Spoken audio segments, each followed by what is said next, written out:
Today's show is about why aren't there any losers? And that term loser, you know, we use ourselves, or we hear other people using, and we categorize various types of people or a person as just being such a loser. Oh my gosh, what a loser. And sometimes we even use the term to be nice when somebody or some people are really, in our viewpoint, really lost their way and they're doing something pretty horrific, like maybe they're terrorists or something, or maybe somebody's a murderer or something really horrible, and we might use the term loser simply to not be as denigrating, not to put down that person or that group of people as harshly. So sometimes we do it out of kindness. But in any case, today I'm not going to be talking about why there aren't any losers, looking at it from the everyday kind of way. I'm going to give you the higher self perspective, and I know my viewers didn't really hear the intro because I wasn't recording. My gosh, okay. So, but I'm going to reread the intro because there's one sentence in the intro that is very, very important, and it's what this show today is related to. Souls on all levels and in all dimensions are on their own evolutionary journey. There is no end point, no specified timing, and no losers. Okay, that's the key sentence. Every soul goes through its own unique experiences, yet we all have much in common. The higher self's evolutionary perspective then builds bridges of understanding. Let's move our focus from division and conflict to acceptance and love of ourselves and others. So the key sentence, again, there is no end point, there is no specified timing, and there are no losers from the evolutionary standpoint.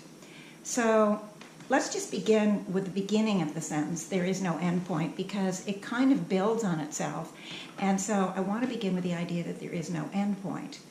In fact, evolution goes on forever, in perpetuity, but it's hard sometimes to wrap our heads around it because there's so many spiritual modalities out there that have an end point. Well, if you behave in a certain way, you do certain things, you move your beingness into becoming something that has been determined and designated by whatever spiritual modality it is, then you will get a reward. You will get some prize, so to speak, and that reward often is you get to either go to heaven, or you get to go into a state of bliss, or you'll never suffer again, whatever it is. And I can't say I'm an expert at all spiritual modalities because I'm really not, but you know what I mean. You get the idea. So when I say there is no end point, that might be a little bit hard to kind of think, what? You mean I'm going to go like this forever? Well, last week I did talk about the different dimensions beginning in the mineral kingdom. That's the first kingdom, the first dimension. The plant kingdom, second kingdom, second dimension. The animal kingdom, third dimension. Human kingdom, fourth dimension. Remember this from last week, guys. If you didn't listen, please tune in because that's explained in more detail. Then all of the humanities graduate into that fifth dimension. The higher selves call it the inner, I-N-N-E-R, planetary kingdom, but the term isn't important at all. And guess what? Evolution doesn't stop there either. We move into the sixth dimension. Joan once got the name of that kingdom was the spiritual hierarchy kingdom, but again, not important. The term isn't important. And then there's a seventh dimension. So, yeah, I'm just checking my bullet points here because I don't want to go off on an aside that, because I have limited time, I have a half an hour. So in any case, there is a seventh dimension. Now, In fact, there is a dimension 8 and 9. Those are the gateway dimensions into the return, or for the return to the originating source of all there is. They're preparatory dimensions, so to speak. The 8th dimension, you go and take in all of the experiences of all souls that have made it through the 7th dimension. So you take in the totality of all of the learning, all of the experiences, all of the knowing that comes with having gone to and through the 7th dimension. And so all souls who are moving into the return to the originating source, they actually go through this 8th dimension and take in all that learning, whatever they missed in their journey, if they missed anything. Then the 9th dimension is the preparatory level to prepare you to return to the originating source. Okay, now just keep in mind the human kingdom is halfway there. It's number 4, the 4th dimension. So we are going to be evolving way, way past human before we return to the originating source. Well, I know now some of you are thinking, there is an end point. There really is an end point to evolution. And in fact, there is not. Because when we all souls return to that space, the returning home, so to speak, to the originating source, what happens? Those souls are expressed outward again into another reality, an outer reality, so to speak. Now, first of all, I'm not saying any of these things to prove to you or convince you that what I'm saying is correct. Never would do that. That is not the purpose. But if you didn't hear these ideas, if I didn't share them with you for whatever reason, you have no option or choice to look at them, to explore them, to think about them, to maybe have them answer some of the questions you might have. Or maybe it'll answer questions you didn't know you had. That's what happened to me. I'm like, I never thought of that. Oh my gosh. Anyway, this is not about proof. It is not about trying to force this down your throat. It simply is to give you some viewpoints, some perspectives that I've gotten over many, many years and just continue to get from the higher selves. And I want to share them with you because I think they answer a lot of questions. They make sense of so many things, very, very logical. But if you hear this stuff and you go, ridiculous, I think that she's full of hot air, that's okay.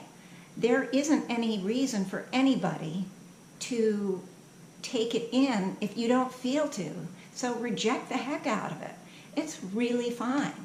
Just whatever resonates with you, you can take in, think about, utilize, maybe come back for more to hear more of the story, because there is a lot more of the story. Anyway, so again, I'm trying to come up with vocabulary that fits with the concepts that I see and feel and sense, and it's really, really difficult. So I'm doing the best I can with vocabulary. Now, but let me get back to these outer realities. And the only way that I can really explain that is by using an analogy. I want you to think about the scales on a piano. The very first note, which is an A on most pianos, the very first note is the lowest density, the lowest frequency. And the analogy is that the A is like our mineral kingdom, very dense, right? The B would be like the plant kingdom, the C, the animal kingdom, the D would be the human kingdom, the E would be the 5th dimension, the F would be the 6th, and the G would be the 7th. So, but as you go up these notes on the scale, each note is a higher frequency. It starts all the way down here, which of course I can't get down that far, but you know, and then it goes up, goes up, goes up. Now when you get to the next A, it's the same note as the first A, but it's a higher frequency as well. So the next scale, A through G, is the same notes as the first 7, but at higher frequency level. So the outer reality is like the second scale. when a soul is expressed, given birth from the originating source onto a new round of evolution, the outer reality, the soul moves into the second A, or the second mineral kingdom. But this mineral kingdom is so high frequency, we couldn't really conceive of this being a mineral kingdom, because not only is it higher than the lower A, our mineral kingdom, but it's higher than the seventh dimensional frequency. Because as you know, on the piano, the scales go up and get higher and higher on a piano. So the outer reality is like the second scale, and there's a mineral kingdom, there's a plant kingdom, an animal kingdom. Of course, they wouldn't look like what we have, but that's an outer reality. So there's so many eons of time that souls have spent going through our own mineral, plant, animal, human, fifth dimensional, sixth dimensional, etc. time, so much time, eons. It seems infinite. But if you can just try to wrap your head around the fact that souls have already gone through those and they're already in the outer reality. And just to blow your minds a little bit more, there are already 5 outer realities. So the souls on that second scale, that first outer reality, have returned to the originating source, or some of them, some are still there, and they're expressed into the next highest scale. So yes, there is no end point in evolution. And so that's a long story to make that point clear. But now I want to go to the second one, which is there's no specified timing. Now, we're so used to timing. A lot of things are timing. And just a road race, for example, or a horse race, or trying to get a product out before another company. There's always, or often, much of our lives is all about timing and competition and being ahead. And we don't want to be behind. We don't want to be losers, right? We don't want to lose out. If we don't get our product out first, we're going to lose a section of the marketplace, for example. So we have all of these kind of races in our life pattern. We even have, where we race against ourselves and we make goals. Oh, I've got to get this much done on such and such a project by this so that I can then do this and then. But if I'm slow on this goal, then I'm not going to reach this goal. And you know what I'm saying? And we're just often doing that, putting us into a state of timing. Now, there's a lot more about timing that I'm not going to talk about today. But in any case, the idea that there's no specified timing is this. Every soul is on its own unique journey. Every soul goes through its own unique experiences. And there's infinite permutations and combinations of pathways that any soul can go on. So there is no timing, guys. It isn't a race. And souls move through their journey in different paces. Sometimes they go through certain things fairly quickly, learn certain things fairly easily, and then they get to something else they need to focus on and learn to assimilate into their human nature. And it is just a really difficult one for that soul for whatever reason. And so what happens? They get stuck, sometimes for hundreds of lifetimes, eons of lifetimes, because the learning curve can be very difficult. And if they're stuck, that might present in this life as losers. Now, what we don't see when we are categorizing somebody as a loser, what we don't see is that we don't see the entire journey. We don't have the perspective to know what the struggle has been for that soul. It could be immense, immensely long, immensely tough, immensely difficult. And that soul is just still playing out its confusion, its soul scrambles, all the misconceptions, all the fears, all the whatevers that soul is carrying. We don't see that. We barely know what our journey has been on. where we've been, what we're doing here, and where we're going. How many of us know all those answers? We don't, so we can't know for another person or people. So the fact of the matter is that souls, seriously, they're on their own journey, and we don't see that helicopter perspective.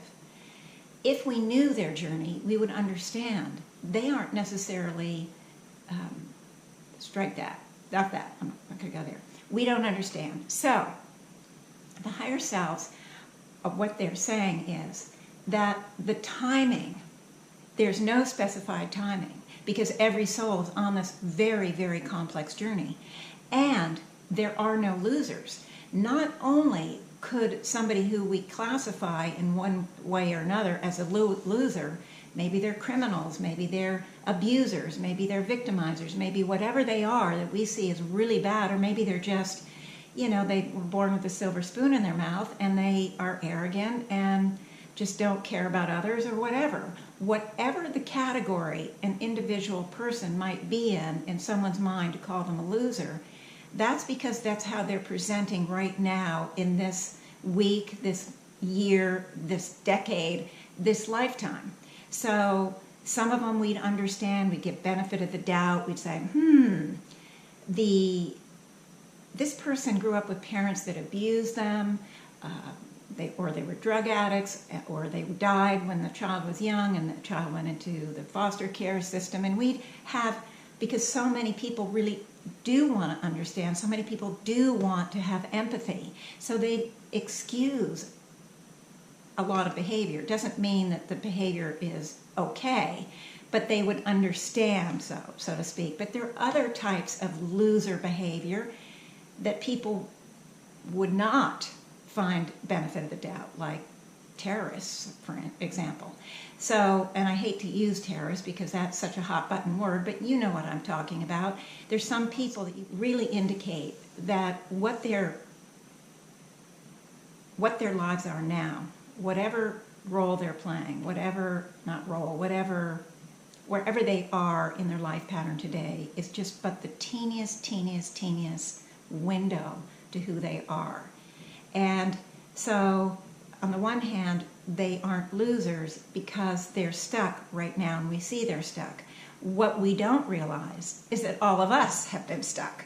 All of us have had soul scrambles, lifetimes where we've screwed up royally, where we've just not gotten it together, and in those lifetimes, people would have called us losers. And maybe even in this lifetime, we've had times in our lives, phases in our lives, we thought, gee, I was just such a mess, I couldn't get anything together, what a loser.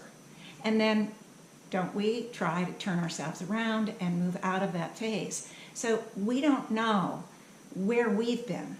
So to call someone else a loser it doesn't really reflect the whole story.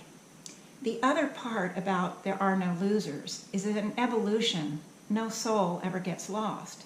Evolution isn't a race. Evolution isn't about if you come in first, you get an award or a reward. And if you come in last, you get the booby prize. That isn't what evolution is all about. Evolution is for each and every soul to go through a learning process, to keep continuing to move in growth and understanding and becoming all that they are. And that's evolution, and that it isn't a race. It's not a competition. It's not about, oh, well, I'm so much more evolved than that person over there. You'll find that I really, personally, I move away from all those comparisons, all of those higher, lower, whatever. Because bottom line, there's no such thing as a young soul. We've all been around forever. So, and we will continue to be around forever. So it gets to the point where, is one soul the size of, okay, I don't have a good analogy. Sorry, throw that out. Anyway, so there are no losers. There's no soul too small, too unimportant, too insignificant, too anything to be lost in this process. Because from the higher level, it's about the process. And they're in place, perhaps the soul's in a place. And of course, I'm talking mostly about the human souls, because it's the human souls where we really get stuck. The plant, animal, and mineral, plant, animal kingdoms, and from the 5th, 6th, and 7th dimension, those are all divine will kingdoms. And it's only in the human kingdom we have free will. So this is where we kind of delay. We can really get stuck. We can really have problems in the human kingdom. There is so much to learn. And so the human kingdom arena is really where a lot of these perceptions that they're losers. We don't look at the animal kingdom and say, oh, well, those skunks are such losers, right? We don't do that. And we don't look at plants and say, oh, those thistles are just losers. No, we really are talking about people here. And so that's really what I'm trying to address in the evolutionary perspective, is people. So I do want you just to understand that. The other thing is that evolution is all about frequency. So if you look at the mineral kingdom, for example, it's a very slow, dense frequency. It's like there's no movement there at all, right? Then you move into the plant kingdom, and it's a little more vital. It's really hard to wrap our heads around that minerals have souls. But even in the mineral kingdom, you can see the difference in frequency levels, because you have things like basalt and feldspar, and then you have crystals, gems, purity like of gold. You have different minerals that just seem higher frequency. You don't know anything, but you can see the levels, right? Same in the plant and animal kingdom, where some of the early plants and early animals are one cell or something like that. And then you see the complexity grow in each of those kingdoms, because in fact, the higher frequency, as an animal soul moves up in frequency, it changes its outer form to become more complex. So it can play more complex roles, whether it's in the plant kingdom or the animal kingdom. The human kingdom is a little different. We did have some very primitive looks when we first moved into the human kingdom, like cavemen kind of thing. But honestly, once we get to a certain level, the higher the frequency is reflected in the conscious awareness, not in an outer change. The physical body doesn't change. So then when you move to the 5th dimension, just as an aside, you transform your body, and you take your body and your soul with you. So the body is transformed, and now the body, in fact, is as equally important as the soul. And boy, that's another discussion down the line. So I just, okay, so that's the frequency. Okay. Now, I'm just checking my notes. I think you get this already, not to compare. The comparison thing is a trap. I think I talked about it a little bit last week too. And trying to figure, I can't judge a book by its cover. And maybe we think, oh, I'm so much further along in this, that, or the other than someone else. They're really low frequency. Please don't take this idea of frequency as just yet another reason to compare. You can't judge a book by its cover. I talked to you last week about 5th dimensionals, and they're 5th dimensionals, for example, who have chosen to incarnate in primitive societies, who have chosen to incarnate in criminal societies. Why? So that they can bring their energy, their light, and their more expanded viewpoints into those arenas to help those other souls that would be there. So you can look at somebody and say, oh, he's a loser, what a criminal, what a creep, what a jerk, what a whatever, trying to use decent terms. You can do that. But in fact, you're just judging something without really knowing and really understanding. So please, this isn't a reason to compare. And also not to find yourself as lacking. We already have enough belief in ourselves that we're lacking in some way, or we're less than in some way, so let's not do that either. And I'll talk about that kind of thing more and more as we go. And Anyway, the bottom line is, guys, there are no losers. Every single soul is as important as every other soul. And I used the analogy last week about each of our cells carries the DNA from our parents and carries the full double helix, even though it's presenting as a skin cell, a blood cell, a nerve cell, whatever it's presenting, it still carries that double helix. And when you look at the totality of the body, all the cells are important. You don't want to get rid of, because they're really unimportant, those blood cells or the nerve cells or the brain cells. You want every single cell because it's part of the whole. And that's the way it is for each and every soul. Each and every soul is part of the whole, and all of us are the expression, the full, complete expression of all there is.